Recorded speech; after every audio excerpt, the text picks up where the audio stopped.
जोई जोई प्यारो करे सोई मोहि भावे। इतना तो याद ही हो गया होगा सबको। तो जब विपरीतता आती है, अपमान होता है, प्रतिकूलता आती, तिरस्कार होता है, निष्कासन होता है, तो ये बात सामने रखो, जोई जोई प्यारो करे सोई मोहि भावे। फिर जब आप ये सामने रखोगे तो तुम्हारे सामने का दृश्य बदल जाएगा। जब प्रश्न का उत्तर दे दोगे तब आएगा भावे मोहि जोई सोई सोई करे प्यारे। भगवत रसिक जी कहते हैं, जो मैं चाहता हूं वैसे केली करते हैं। एक क्षण के लिए नेत्रों से ओझल हो जाऊं तो भगवत भगवत भगवत ऐसे पुकार पड़ते हैं। ए चूको मत, समर्पण नहीं करोगे तो छीन लेगा काल, काल छीन लेगा। काल के अधीन है ये देह, ये प्राण काल के अधीन है, नष्ट हो जाएंगे। समर्पित कर दो, नष्ट होने वाली चीज तो अविनाशी मिल जाएगा। जन्म जन्मांतर से जिस महासुख के लिए भटक रहे हैं, कहीं समर्पण जाकर लिखा पढ़ी नहीं करवानी है, बस आपको प्रश्न का उत्तर देना है। और प्रश्न जब आता है तो प्रश्न के रूप में नहीं आता है, समस्या के रूप में आता है। ध्यान रखना, हमारे अध्यात्म का प्रश्न ऐसे नहीं आता कि आओ बैठो उत्तर दीजिए, खड़े होइए, ये इतने प्रश्न का उत्तर मुख से दीजिए, इतने लिखित दीजिए, ऐसा नहीं होता कुछ। यहां घटना होती, अब उस घटना में तुम्हारा ज्ञान विज्ञान खींच लिया जाएगा। अब तुम बोलो, इसका उत्तर दो, संसार की तरफ हो या हरि की तरफ। और अगर उस समय नारद जी की तरह, जैसे नारद जी का सब कुछ अपहरण हो गया, तभी उनको वो राजकुमारी प्यारी लगी, उस समय भी वो सोचते हैं कि हरि के समान हित करने वाला मेरा कोई नहीं। और एकांत में हरि की शरण में होके कहते हैं, जे ही विधि होए नाथ हित मोरा करहु सुबेगी दास में तोरा। बलिहारी है, आचार्य हैं भक्ति के, प्रचंड माया की स्थिति में वो कह रहे हैं, जे ही विधि होए नाथ हित मोरा करहु सुबेगी। क्या बिगड़ा? कुछ नहीं। तिरस्कार, अपमान, निष्कासन, नाना प्रकार की विपरीत परिस्थितियां, उस समय तुम किस पक्ष में हो? इष्ट और गुरु के पक्ष में हो या स्वजन संबंधी व्यवस्था, बैंक बैलेंस, अपनी संपत्ति, अपनी नौकरी, अपना वैभव, क्या किधर हो? ये उत्तर है, उत्तर। और एक सेकंड में कॉपी जांच दी जाती है। आपका उत्तर आया, उसी क्लास में रहोगे, क्लास से तो नीचे नहीं जाओगे, नामे भक्ता प्रणश्यति, पर ऊपर भी नहीं उठ पाओगे। अभी फिर पढ़ो, फिर आएगी समस्या रूपी प्रश्न। इस मार्ग में प्रश्न के दो स्वरूप हैं, एक भयंकर लुभावना सुहावना, दो भयंकर एक प्रश्न, एक लुभावना और सुहावना। इतना सुखद जो कभी सोचा था कल्पना में, वो भोगने को मिलेगा। अब उस समय प्रश्न है, वो भोगोगे या प्रभु? अगर आपको है नहीं नहीं नाथ बचाओ बचाओ, प्रभु करुणा में, नहीं नहीं मैं फिसल सकता हूं, प्रभु मुझे बचाओ, सच्ची मानिए दृश्य ही गायब हो जाएगा, वो दृश्य ही नहीं रहेगा, लुभावना, वहां हरि मिलेगी पक्का। करूं सदा तिनके रखवारी, जिमि बालक राखे महतारी। पर हमें लगता है एकांत समय है और भगवान की इच्छा से ही ये सब सुख सामग्री आई, भोगो भाई। सुख सामग्री स्वीकृति, भगवान की स्वीकृति नहीं की तो लुभावना सुहावना प्रश्न और भयंकर प्रश्न, ये दो जीवन में आते हैं। हाथ जोड़कर प्रार्थना है, सौदा बहुत सस्ता है भगवत प्राप्ति का, बस तुमको केवल उत्तर देना है। और रोज ये पढ़ाई ही है, रोज पढ़ाई जा रही है। जो सत्संग है ना, सर्वसंगोपहो इमाम, समस्त आसक्तियों का त्याग कराकर भगवद आसक्ति प्रदान करने के लिए। इसलिए बहुत ध्यान में रहो, तुम भगवत प्राप्ति के लिए कदम बढ़ा रहे हो, इसलिए सर्वस्व नाश हो जाए, हम भगवत प्राप्ति नहीं छोड़ेंगे तो कुछ नाश ही नहीं हुआ। क्योंकि जो नाशवान है वो तो केवल नाटक माया का, कुछ नष्ट थोड़ी होता, कुछ नष्ट नहीं होता, कुछ भी, केवल आकृति परिवर्तित होती है। आग आग में, जल जल में, पृथ्वी पृथ्वी में, वायु वायु में, आकाश आकाश में, भगवान का अंश भगवान स्वरूप है। क्या नष्ट हुआ? कुछ नहीं। आपका परम मंगल हो जाएगा यदि आप प्रभु के पक्ष में रहेंगे। उपासक जीवन भर कदम अपने प्रभु के पाले में रखे, उस पाले में न रख दे, पर चूक हो जाती है। अगर आप प्रभु के पाले से कदम ना हटाएं तो आपके लिए प्रभु सब कुछ बनने के लिए तैयार है। सच्ची मान लेना, हमारी बात को हृदय से समझ लीजिए। आपको लग रहा है यदि मैं संसार के पक्ष में नहीं हुआ तो नष्ट हो जाऊंगा, और हम कह रहे हैं अगर प्रभु के पक्ष में हो गए तो तुम्हारा संसार भी शाश्वत हो जाएगा, तुमको संसार में भी गोविंद ही नजर आएगा, वही शाश्वत सच्चिदानंद। जैसे रस्सी में सांप भास रहा है तो ना पहले सांप था, ना मध्य में सांप है, ना आखिरी में सांप रहेगा। सांप की जो भावना बनी वो मूल रस्सी में बनी। ऐसे ही ब्रह्म में ही ये संसार है, रस्सी में ही सांप भास रहा है। ऐसे ही श्री कृष्ण में ही नानात्व भास रहा है। मत्ता परतरम नान्यत किंचित अस्ति धनंजय, मेरे सिवा हे अर्जुन कुछ नहीं है, ना पहले कुछ था, ना अब कुछ है, ना आगे कुछ है। तो पाला में पैर रख श्री कृष्ण के, मैं आपके पक्ष में हूं। ये बिल्कुल सत्य समझ लीजिए। कभी भी प्रश्न आ सकता है, दिन रात कभी भी आ सकता है। आपको एक बात केवल पकड़नी, हमारा पक्ष प्रभु से है। सब कुछ नष्ट हो जाए, प्रभु को नहीं छोड़ सकते। हम कैसे भी हैं, कुछ नष्ट नहीं होगा, स्वयं प्रभु ही सब कुछ बने हैं, पक्का विश्वास। हमारी चूक हो जाती है, भगवान को छोड़कर और मायाकृत वस्तु व्यक्ति स्थान का आश्रय ले लेते, बहुत दूर हो जाते हैं इष्ट और गुरु से। प्यारी जू और प्यारे जू परस्पर एक ही तत्व है। आचार्य चरण इस पद की रचना करके एक रुचि, एक दृष्टि, एक प्राण, एक स्वभाव वाले युगल किशोर की आंतरिक भावना का वर्णन कर रहे हैं। और हमारे भाव में शरणागति के सिद्धांत की चरम सीमा, सिद्धांत का भी वर्णन, चरम सीमा जो अंदर भाव दिए अभी जिसकी चर्चा हुई, और प्रेम का। हमारे प्यारी जू प्यारे जू बोले, प्रीतम किशोरी गोरी रसिक रंगीली जोरी, प्रेम ही के रंग बोरी, शोभा कहीं जात है। प्यारी जू और प्यारे जू कहने को केवल दो हैं, ये एक ही है।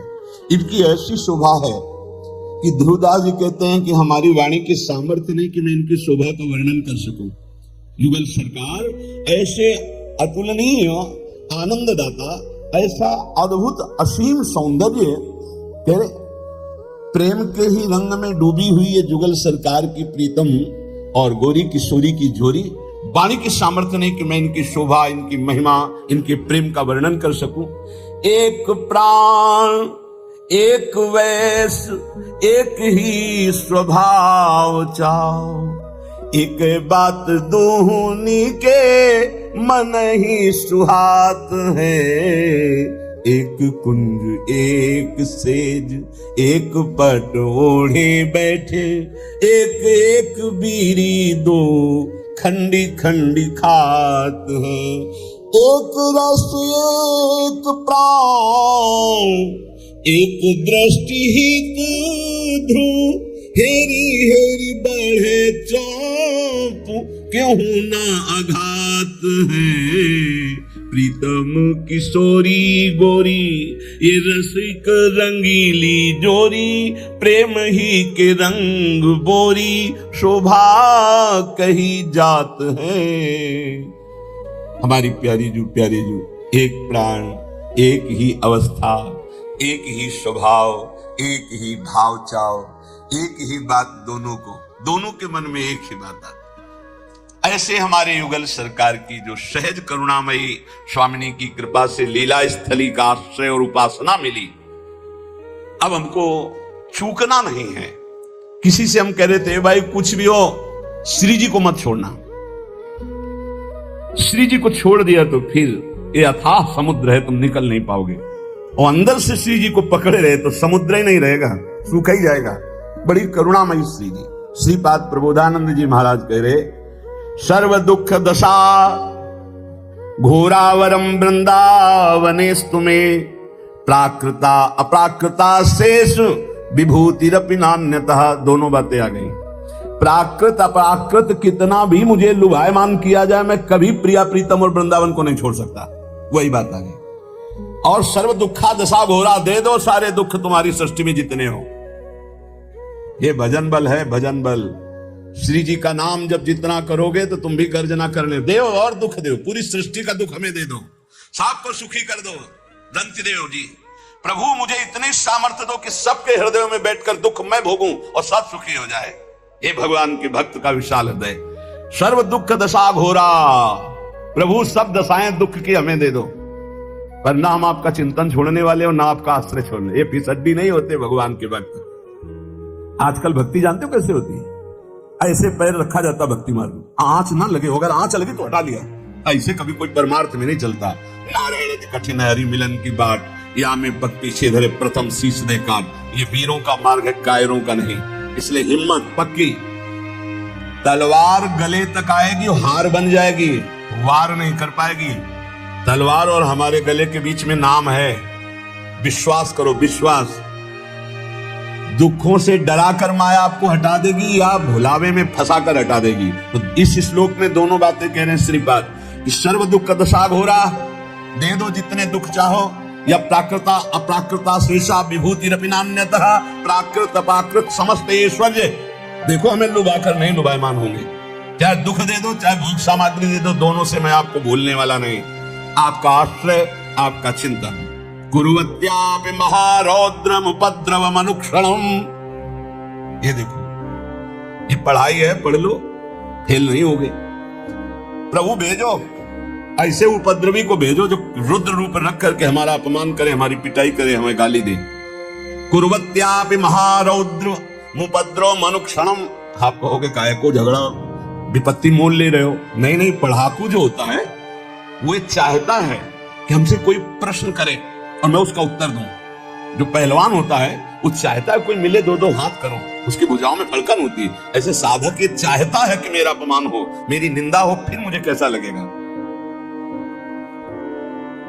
एक संत थे, वो कभी पैसा नहीं लेते थे और साल में एक बार पैसा लेते तो फिरोजाबाद जाते थे। कुछ पादुड़िया बाबा के और संगी थे। काय के लिए फिरोजाबाद जाते थे? चूड़ियां पहनने नहीं, चूड़ियां तोड़ने। चूड़ियों की दुकान लगी होती थी। इस एरिया में तो कोई उनको पीट नहीं सकता था क्योंकि पहचान वाले थे। फिरोजाबाद जाते और चूड़ियों की दुकान में खड़े होकर 2-3 लात मारते, चूड़ियों के डेरे में, और पैसा साथ लिए रहते। तो जो बाबा जी देखा 2-3-4 लात मारे, अरे पागल आदमी, चूड़ी तोड़े डालना, मार थप्पड़। 2-4 और दुकान वाले आते, पीटते, थोड़ी देर खड़े रहते, पिटने, अब गाली देते, भगाते, दूर तक भाग के जाते, फिर पीटते। हाँ, अंदर पूछते कैसे, क्या हालचाल है? बोले ठीक है, कोई परेशानी नहीं। दुकान वाले के पास जाते, बोले भैया कितनी चूड़ी थी? बस तुम तो पागल जैसे थे। बोले वो हमारा काम था, वो हो गया, आपने बढ़िया काम किया। कितनी चूड़ी थी? बड़ी नम्रता और सभ्यता से। महाराज गलती हो गई आपको। बोले नहीं, आप चूड़ी के पैसे बोलो जो एकत्रित करके गए थे, तो अगर 100-500 की चूड़ी होंगी तो 10-5 हजार वहीं छोड़ के। बोले देखते रहते कि बाबा जी है क्या चीज।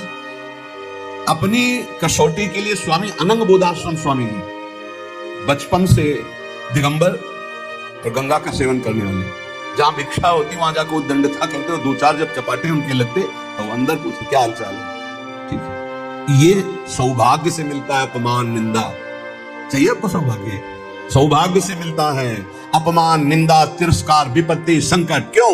इसी में भगवत प्राप्ति होती है, इसी में आपकी भूमिका बदलती है। लेकिन हम ये देखते हैं जब भूमिका बदलने का अवसर आता है वो नीचे धम्म से गिर जाता है। सालों से सेवाएं होती है, गुरु सेवा से की, संतों की सेवा, ये सेवा वो सेवा, अब आया नंबर उसका उत्थान के लिए, फौरन 0 नंबर में गिर गया जाके धम्म से।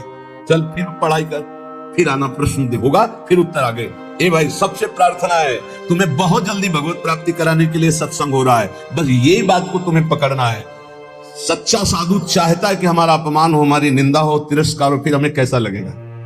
अगर बुरा लगता है तो हमारी साधना बहुत कमजोर है, अगर मुस्कुरा के निकल जाती है तो बहुत अच्छा। कह रहे कुर्वत्यापि महारौद्रम उपद्रव मनुक्षणम, प्रति क्षण हमारे साथ उपद्रव हो, और कैसा महारौद्र रूप, घोर, फिर भी भक्ति वृंदाटवी सत्वे तत्वे छाता फ्लास्क में, मैं तत्व का चिंतन करते हुए कभी भी अपनी भक्ति को बाधित नहीं होने दूंगा। तत्व क्या? सर्वान वस्तु तया निरिक्त। तुम ही तो पीटने आए हो प्यारे, पीट लो। तुम ही गाली देने आए तो बिका हुआ आपका दे दो ना गाली। तुम ही अपमान कर रहे हो तो आपका समर्पित तन मन प्राण है। उत्तर सही। तो आपका जो स्थिति है वो आगे वाले क्लास में पहुंचे। यहाँ क्लास में नहीं जाना चाहते, यहाँ तो स्कूल से भागने के लिए हर समय पार्टी बस्ता लिए तैयार है। जब तुम कहो कि हम भागे मायाओं में, सुख सुख में जाएंगे हम। कोई पढ़ाकू चाहता है हमारे प्रश्न का उत्तर। सच्ची मानिए, आप भक्ति करोगे आपके जीवन में प्रश्न ही आएंगे, और यही प्रश्न जो रोज पढ़ाए जा रहे हैं, बिना ऐसा नहीं कि कक्षा 4 वाले को 10-12 का वाले क्लास का प्रश्न किया जाए, नहीं, रोज ये सत्संग पढ़ाया जा रहा है। आप कुछ नहीं है, ये स्वप्न है, एक दीर्घ स्वप्न है, बड़ा स्वप्न है, बढ़िया दुल्हन, बढ़िया लड़का बच्चा, बढ़िया मकान, खुले घूम रहे, मारा चाटा काल नहीं खत्म, न दुल्हन न लड़का न बच्चा। अब चल आया था भगवत प्राप्ति के लिए, फंस कर फिर जीवन नष्ट कर दिया, तो क्या करे, बाबा जी बन जाए तुम्हारी तरह? नहीं, हम कर नहीं करते। उन्हीं में भगवत भावना करके सत्व भाव से भगवान को समर्पित हुई। सत्व का मतलब होता है सात्विक, निर्मल अंतःकरण, भगवान को समर्पित चित्त से एक एक श्वास भजन करते हुए, अपना कोई संबंध किसी से न मानते हुए, अपना संबंध भगवत भाव से रखते हुए, नाते नेह राम के मनियत सुहृद सुसेव्य जहान, आनंद की अनुभूति हो जाएगी। श्री राधा माधव के चरणारविंद के आश्रित को ऐसी स्थिति प्राप्त होती, कोई दुख शोक भय चिंता स्पर्श नहीं कर सकता। संतवाणी जो महापुरुष सदैव भगवान के चिंतन में निमग्न है, वो कह रहे हैं, भयम भयानाम पहारिणी स्थिते मनस्यनन्ते मम कुत्र तिष्ठति यस्मिन् स्मृति जन्म जरांत कादि भयानि सर्वाण्यपयांति तात। हे दोस्तों मित्रों, तुम्हें कोई भी कष्ट नहीं होगा, ना मृत्यु का, ना रोग का, ना अपमान का, ना कोई भय छू सकेगा। कौन सा ऐसा जादू है भाई? बोले समस्त भयम भयानाप हारिणी स्थिति, समस्त भय का अपहरण करने वाली एक स्थिति जागृत होती है। कैसे जागृत होती है? अनंत महिमाशाली भगवान के नाम का जो स्मरण करता है। हम अपनी कल्पना से भयभीत होते, कहीं कोई भय नहीं है। जहां भय लगा है वहां हमने देखा हमारी कल्पना हमको भयभीत करती है। नाम जब चल रहा है तो तुम्हें भय कोई परास्त नहीं कर। भयम भयानाम हारिणी, समस्त भयों का अपहरण करने के लिए नाम विराजमान है। चौथी स्टेज में कैंसर, अब कभी भी शरीर छूट सकता है। पूरा तिलक लगाए मुस्कुराते हुए बात कर रहे, बोले बस बल है राधा नाम का। अभी कुछ दिनों से जुड़े थे, यही एकांतिक में उनका पड़ा भी है।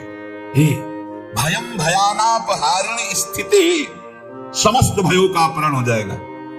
विश्वास करो, तुम कितने दिन पैसा कमा लोगे, कितने दिन भोग भोग लोगे, कितने दिन परिवार को संभाल लोगे, हरि गुरु का अंतर से भाव तुम्हारे नहीं जुड़ पा रहा है, तो क्या तुम अविनाशी हो? अगर आज मर गए तो तुम्हारी पत्नी, तुम्हारे पुत्र, तुम्हारा परिवार कौन चलाएगा? विश्वंभर भगवान। तो आज विश्वास क्यों नहीं करता भगवान पर? अपने पर क्यों ले रहा है कि अगर नहीं हुआ तो मैं बर्बाद हो गया? बर्बाद तो है ही। आबाद कब तो हुआ था? आबाद तो उस क्षण होता है जब उस ईश्वर का आश्रय ले लेता है और पूरा भरोसा ईश्वर पे छोड़ देता है, उसे कहते हैं आबाद होना। अहंकारी कभी, अपने को कर्ता मानने वाला कभी आबाद नहीं होता। यही समय तो होता है उत्तर देने का, मैं आपका, सर्वस्व नष्ट हो जाए तो भी स्वामी मैं आपका, आपकी आज्ञा के अनुसार आपके विरुद्ध कभी नहीं चल सकता, चाहे प्राण चल। भगवत प्राप्ति ऐसे होती है। नौकाएं कभी डूबती नहीं, लड़खड़ाती नहीं, छेद होती नहीं। नाविक ने आज तक किसी को डूबने नहीं दिया, पार कर दिया है। चुपचाप बैठा रहे, दौड़ कर मचा रहा है इधर से उधर, पूरा बैलेंस बिगाड़ने की कोशिश कर रहा है। एक आदमी ट्रेन में दौड़ रहा था डिब्बे में, एक साधु थे, तो भाई देख रहा हूं तो दौड़ रहा है, क्यों दौड़ रहा है? बोले हमको बहुत जल्दी पहुंचना, अमुक स्टेशन है। पागल, ट्रेन चल रही, तू बैठ जा, तू बैठ जा, ट्रेन चल रही। ऐसे ही तू सच्ची मान, अध्यात्म की कोई दौड़ भाग नहीं होती। अध्यात्म कोई किलोमीटरों वाली यात्रा नहीं कि भाई भागना पसीना चुहाना है।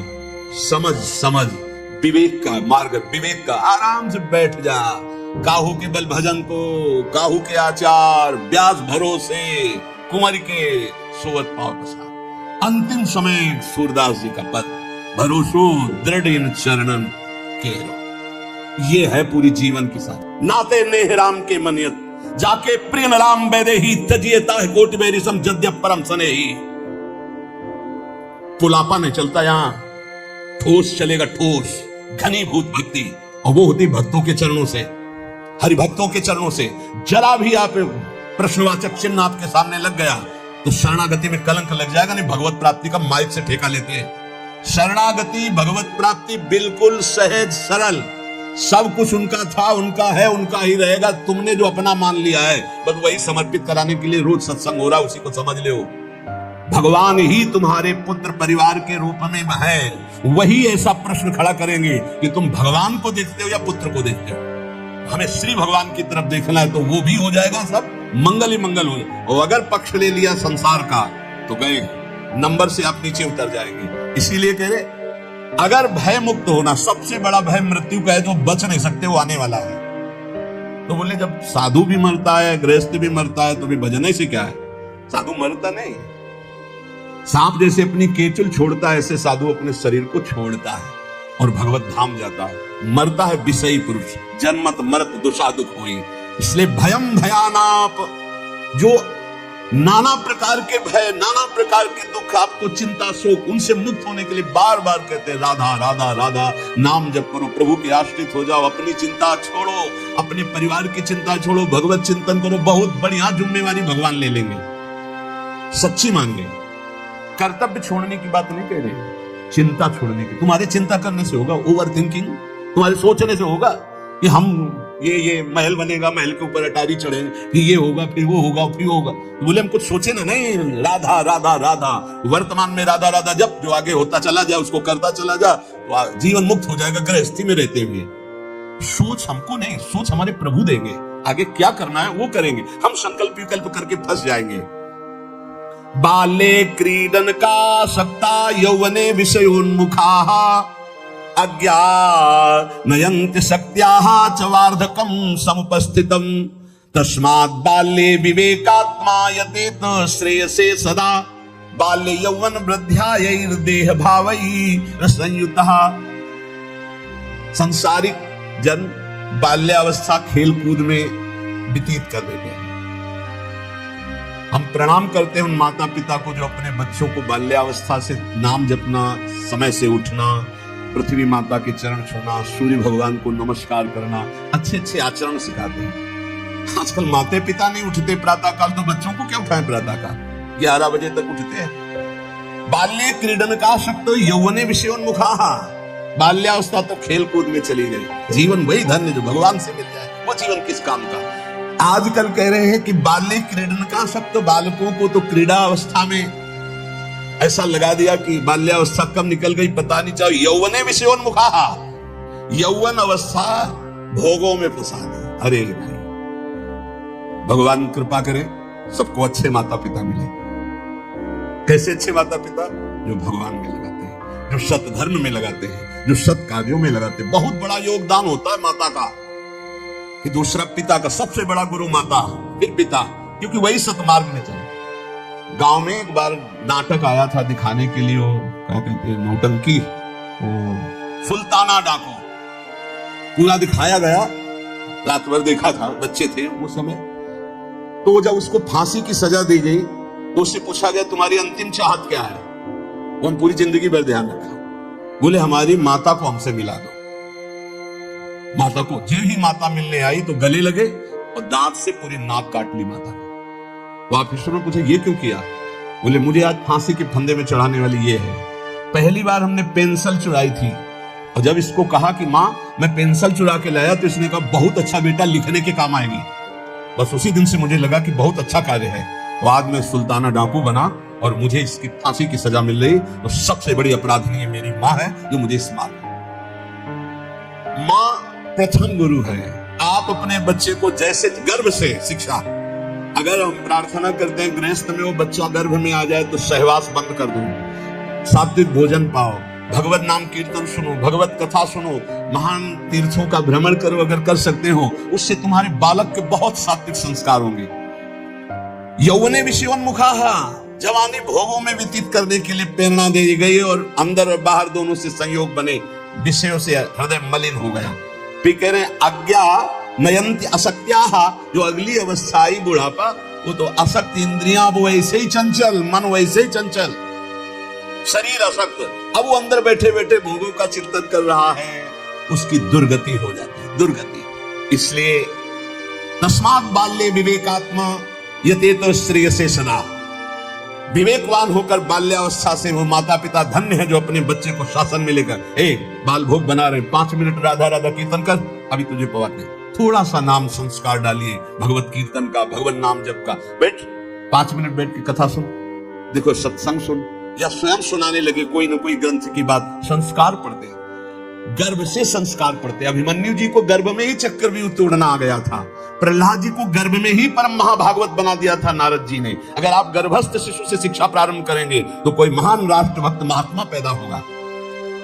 विवेक की पुरुष को चाहिए कि जिस समय बाल्यावस्था है वो पूरे जीवन की अद्भुत शैली बनाने के लिए उसको आप शिक्षा दीजिए। जितने गंदगी व्यसन है वो सब माता पिता के आचरणों का प्रभाव बच्चों पर पड़ता है। बहुत होश में माता पिता अपना व्यवहार रखें, नहीं बच्चे फिर वो ही जानते हो क्या करते हैं, बुढ़ापे में मार थप्पड़ घर के बाहर कर देते हैं कि तुमने हमको यही शिक्षा दी है आधुनिकता की, भोगों की, विषयों की, तो उसी का सुख लो। इसलिए तदे तद्वो मयाख्यातम यदि जानीत नानृतम तदस्मत् प्रीतये विष्णु स्मृत्याम बंध मुक्तिदः।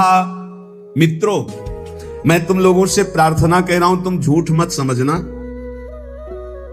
अगर समस्त दुख और बंधनों से छूटना है तो तुम केवल हरि स्मरण प्रारंभ कर दो। उनका स्मरण करने के पश्चात कोई भी विपत्ति उसको परास्त नहीं कर सकती। हरि स्मृति समस्त विपद विमोक्षणम, जितनी विपत्तियां हैं सबसे मुक्त करा देगी। तुम मेरी बात मान लीजिए। तदस्मत् प्रीतये विष्णु स्मृत्याम बंध मुक्तिदा, समस्त बंधनों से मुक्त हो जाओगे, मृत्यु का भय नष्ट हो जाएगा, केवल हरि स्मरण। प्रयासः स्मरणे कोश्य स्मृतो यच्छति शोभनम पापक्षयश्च भवति स्मरताम तम अहर्निशम। स्मरण मात्र भगवान का परम मंगल परम कल्याण करता है। क्या जाता है? हरिशरणम राम कृष्ण हरि, राधा राधा हरे नमः। जो पसंद आवे, हमारे भगवान की तो अनंत नाम है, राधा वल्लभ श्री हरिवंश, जो पसंद आए। खूब नाम कीर्तन, खूब नाम स्मरण। जो नाम स्मरण करता है समस्त मंगल समस्त कल्याण हो जाता है। अब आप बहुत ध्यान यहां दीजिए, नाम स्मरण प्रारंभ करेंगे तो 2 प्रक्रियाएं होंगी। यदि आपके पाप अधिक हैं तो तत्काल पाप नष्ट होना प्रारंभ हो जाएंगे। अब उसके लिए घटनाएं घटना प्रारंभ हो जाएंगी, विपत्ति, दुख, परेशानियां। आप ऊब मत जाना। अगर आपके पुण्य अधिक हैं तो पुण्य शुरू हो जाएंगे, ये लाभ ये लाभ ये लाभ। तो आप वो नाम जप का लाभ मत मान लेना, वो नाम जप से दुख आ रहा है ऐसा मत मान लेना। वो शुभ अशुभ दोनों को नष्ट करके आपको अखंड आनंद प्रसन्नता की तरफ ले जा रहा है। इसलिए धैर्य चाहिए नाम जापक में। सुख दुख नाम का फल नहीं है, सुख दुख पाप और पुण्य का फल है। आनंद और प्रसन्नता ये नाम का फल है। प्रसन्नता ये ब्रह्म स्वरूप है। प्रसन्नता, हर समय प्रसन्न रहना, ब्रह्मभूता प्रसन्नात्मा। जो रात दिन प्रभु का स्मरण करते हैं उनके सब पाप नष्ट हो जाते हैं। प्रभु में अहर्निश बुद्धि लगने के कारण प्रभु परम सुख समुद्र है, इसलिए वो सुख समुद्र हो जाता है, हर समय सुख में डूबा रहता है। तापत्रयणे भीतम यदे तदखिलम जगत तदा सोचेषु भूतेषु द्वेषम प्राज्ञः करोति कहा। ये संसार 3 तापों से जल रहा है। तुम शोचनीय पुरुषों जैसे जलने के लिए तैयार मत हो। अगर तुम बचना चाहते हो तो बच सकते हो नाम जप के, नहीं तो कैसे कैसे मृत्यु अपहरण कर रही है। बैठे हैं आराम से कुर्सी में, पीछे से पूरी दीवार गिरी मर गई। एक एक क्षण में मृत्यु तो काल कवल कर रही है और हम सोच रहे हैं सब कुछ काम हो जाए फिर एक बैठकर भजन करेंगे या तीर्थयाटन करेंगे। मृत्यु तुम्हें तीर्थयाटन और भजन के लिए समय नहीं देगी। आज अभी से भजन शुरू करो। बद्ध वैराणि भूतानि द्वेषम कुर्वन्ति चेततः सुशोच्यान्यति मोहेन व्याप्ता नीति मनीषिणाम। यहां भजन तो करते नहीं, एक दूसरे से वैर कर रहे हैं, एक दूसरे से छल कपट कर रहे हैं, पापाचरण कर रहे हैं। विचारवान कभी किसी से वैर नहीं करता, ये पापाचरण नहीं करता। तुम महामोह से व्याप्त होकर किसी से यहां लेन देन मत कर लेना पाप का। कोई ऐसा पाप कर लिया, कोई वैर कर लिया, आना पड़ेगा। त्रिभुवन में किसी से वैर नहीं होना चाहिए, तब तुम जीवन मुक्त होगे। इसलिए अजात शत्रु होता है भगवान का भक्त। और किसी से कुछ लेना न देना, मगन रहना, कर्जा ना रहे, नहीं तो आके देना पड़ेगा, आना पड़ेगा। कुछ ना कुछ ऐसा बन करके उसका हिसाब करके तुम्हें यहां से जाना पड़ेगा। बोले जैसे हमारा जवान लड़का था, बहुत मेहनत करके, बहुत वो अपने में कम खर्चा करता था, सब हम ही को देता था क्योंकि कर्जा निपटाने आया था। और कर्जा निपटा चला गया, वो तुम्हारा लड़का थोड़ी था, वो अपना कर्जा देने आया था। और कर्जा लेने आया था, बोले बचपन से बीमार, कुछ दिनों के बाद वो पधार गया, तो अपने लेने आया था हिसाब किताब। बहुत होश में, जीवन मुक्त होने के लिए किसी से लेना नहीं, किसी का देना नहीं, किसी से वैर नहीं, किसी से मित्रता नहीं, सबसे भगवत भाव। मैं तुम सबसे आग्रह करता हूं, तुम इस असार संसार के विषयों में कभी संतुष्ट नहीं हो सकते, मेरी बात समझ लो। चाहे जितना भोग भोग लो, कभी ऐसा नहीं हो सकता हाँ अब आज के बाद मुझे नहीं चाहिए।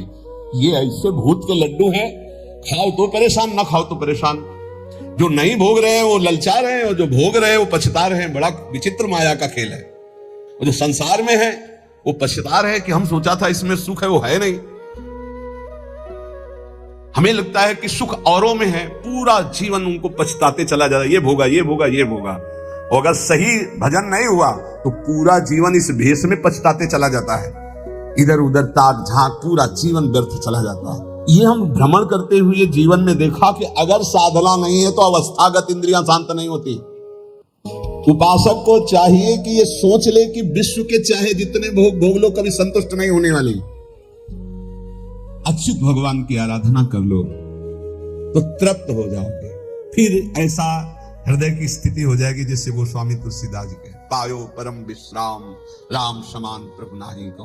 हृदय शांत हो जाएगा, अब कछुनाथ न चाही मुरे, हृदय से आने लगेगा। सर्वशक्तिमान भगवान श्री हरि समस्त प्राणियों में विराजमान है। ऐसे भावना करके जिससे मिलो पहले भगवत भाव करो। काम क्रोध लोभ मोह मद मत्सर इन 6 शत्रुओं पर विजय प्राप्त कर लेता है, वही भगवान का दर्शन प्राप्त करता है। तब बड़ा आश्चर्य होता है जब एकांतिक में भगवत प्राप्त आते हैं और फिर कहते हैं मुझे भगवत साक्षात्कार हो गया, और फिर कहते हैं मन में बड़ी परेशानी है। घर के लोग हमको बहुत विरोध करते हैं कि ये कौन सी भगवत प्राप्ति किए हैं जो शास्त्र में कहीं नहीं है। आजकल ऐसे भगवत प्राप्त हो रहे हैं ज्यादा, शास्त्र में कहीं नहीं है। बचो, कहीं नहीं शास्त्र में, ऐसी कोई शास्त्र में प्रपंच नहीं है, कोई प्रपंच नहीं। शास्त्र केवल भव बंधन के मुक्त करने के लिए ये साधनाएं बता रहा है। ये छोटी मोटी सिद्धियां घास फूस की तरह है, घास फूस की तरह है। तुम इसको बहुत बड़ा समझते हो, तुम्हारा ये नाम है, तुम वहां से आ रहे हो, तुम ये बहुत बड़ी बात थोड़ी है। 2 4 6 महीने तुम्हें नियम से हम बता दें, वैसे रहो सात्विक आहार करके। अगर आपके अंदर ना आने लगे तो हमें बताना। जीवन में कभी मदिरा जबान में न रखी हो, मांस कभी खाया नहीं हो, ये अंडा मांस में चले, केवल ये तुम्हारे जीवन 6 महीना में तुमको बता देंगे कि जिसके मन की बात चाहोगे उसके मन की जान लोगे। तुम खेल समझते हो? मंत्रों में इतने सामर्थ्य, पर पवित्रता, पवित्रता, आप अपवित्र हो रहे हैं तो इसलिए कुछ समझ में नहीं आ रहा है। अपवित्रता पर्दा डालती चली जाती है। ये ढूंढी आश्रम में, शायद आप जानते हैं, ढूंढी आश्रम है, बहुत सिद्ध महात्मा है। दर्शन के लिए भागे तो 9:30 बजे तक केवल दर्शन सुबह देते थे। अब गुरु आश्रम से चले तो पर विलंब हो गया, 10 बज गए हमें रास्ते में। बस माता जी का मंत्र एकदम स्मरण किया, हमारा जाना व्यर्थ नहीं होना चाहिए, हमें दर्शन होने चाहिए। आप सच्ची मानिए, अकेले महाराज जी बैठे थे। जो ही गए तो पहला शब्द था कि बोले आओ महात्मा इंतजार कर रहे हैं। उनका स्वामी जी बड़ी करुणा, बोले करुणा नहीं, तुम्हारी माता जी आकर के मुझे रोक लिया। हमारी माता जी? बोले हाँ हाँ, जगदम्बा जिनका तुम मंत्र पढ़ रहे थे। ऐसा मंत्रों में आप ये भव बंधन मुक्त करने, तापत्रेणाभिहतम यदे तदखिलम जगत। हम क्या समझते हो? ये समझते हो कि ये छोटी मोटी बात। अरे एक ही समय में कई जगह उपस्थित हो जाना, पर्वत को भी छेद दे देना, विविध प्रकार की सिद्धियां, एक भी सिद्धि स्वीकार कर ले तो भगवत प्राप्ति नहीं होगी। हमारे ब्रज में ऐसे ऐसे कि अखिल कोटि ब्रह्मांड पर पीछे घूमे, 2 4 लोगों ने मिलकर थपड़िया दिया, पिट गए, रोटी मांगा, खाया, कोई जानता नहीं कि ये क्या है। और यहां जो कोई सिद्धाई दिखाने की कोशिश की तो सीमा के बाहर कर दिया गया है, सीमा के बाहर। यहां वो रहे जो प्रिया प्रीतम की सिद्धि में डूबे हुए हैं और कोई चमत्कार नहीं हो। सबसे बड़ा चमत्कार कि मन का परिवर्तन करके प्रिया प्रीतम में जिधर दृष्टि गई तो श्यामा श्याम के प्रेम रंग में मतवाला कर दिया गया। भूलो मत, प्रिया प्रीतम की कृपा से ऐसे धाम में आए हो, ऐसे सत्संग को सुन रहे हो जिससे केवल भवबंधन मुक्त होता है। ये केवल भवबंधन, ये तापत्रय विनाश आए। उन सच्चिदानंद प्रभु का यश है जो काना में पहुंच जाएगा तो भगवत प्राप्ति निश्चित है। हे भाई, चाहे देवता हो या दैत्य हो या मनुष्य हो या यक्ष हो या गंधर्व हो, कोई भी हो, मेरे प्रभु श्री हरि इतने कृपालु हैं कि उनके चरणों का जो आश्रय ले ले और नाम जब शुरू कर दे तो परम कल्याण हो जाता है। भगवान को प्रसन्न करने के लिए ब्राह्मण के कुल में जन्म लेना या देवता बनना या सदाचारी या विविध ज्ञानों से संपन्न होना या दान करना या यज्ञ करना, शारीरिक मानसिक पवित्रता, बड़े बड़े व्रत, ये सब पर्याप्त नहीं है। भगवान केवल प्रेम से प्राप्त होते, प्रेम से। वो कोई भी पुरुष नपुंसक नारीवा जीव चराचर को अहोवत सुपचतो गरियान या जिभ्या के वर्तते नाम तुभ्यम, भले वो चांडाल है पर उसकी जिभ्या पर हरि नाम है तो त्रिभुवन बंदनी है वो। देख लो देख लो, देवता दैत्य मनुष्य यक्ष गंधर्व कोई भी क्यों ना हो, जो हमारे भगवान का आश्रय लेकर उनका नाम जप करता है उसका परम मंगल परम कल्याण हो जाता है। प्रभु की प्राप्ति के लिए जरूरी नहीं है कि वो ब्राह्मण हो या देवता हो या वो सदाचारी हो या ज्ञान से संपन्न हो, दानी तपस्वी या कि शारीरिक मानसिक पवित्रता, बड़े बड़े व्रत, इनके द्वारा भगवान मिल जाए ऐसी जरूरी बात नहीं है। भगवान सिर्फ मिलते हैं प्रेम से, और प्रेम मूल्य नाम है। जो नाम जप करता है उसके हृदय में प्रेम होता है। प्रेमी वो कोई भी हो, भगवान उसको बहुत प्यार करते हैं। बहुत कृपा की, भगवान ने बहुत कृपा की। अगर कोई शर्त रख देते तो बड़ा कठिन होता। सिर्फ प्रेम, और प्रेम सबके हृदय में है। उस प्रेम को आपने बांट दिया है संसार में, उसी को समेट लो, भगवान की तरफ कर लो, भगवान की प्राप्ति हो जाएगी। इस संसार में सबसे दुर्लभ वस्तु